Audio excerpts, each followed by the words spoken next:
I grew up in South Houston, raised by a single parent, and we didn't have much money.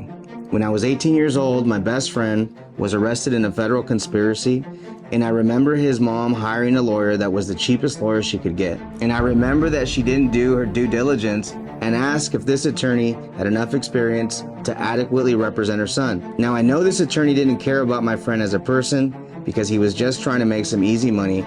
And I remember specifically the first time that we were in federal court. We were there waiting, hoping that he's going to show up. And I remember that the case was called, lawyer wasn't there, 15 minutes past the hour.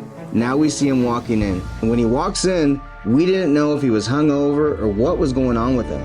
But he just didn't look the part. He looked lost. And that's not the image you want when you hire someone to represent your loved one that has their freedom on the line. We pride ourselves in making sure that not only do we look the part, but we know exactly what needs to be done to help you with your case. Every case is unique, and you really need to get to know your client and the case. When the prosecutor knows that you know your client and the case better than they do, they'll take you seriously. We go to trial and we win. At the end of the day, there has to be bite behind the bark because the prosecutors hate the potential of losing the trial. They don't want to lose, and they rarely lose. And the only way you get to that is if you know your client and you know the case better than they do. That's fighting cases. That's what we do. I want to be able to say that if I was arrested for anything, that this is the law firm that I would hire. You'll get my cell phone number.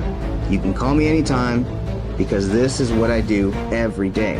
I eat, sleep, and breathe criminal defense. I'm committed to anyone that hires me. I'm committed to getting you the best results and getting your life back.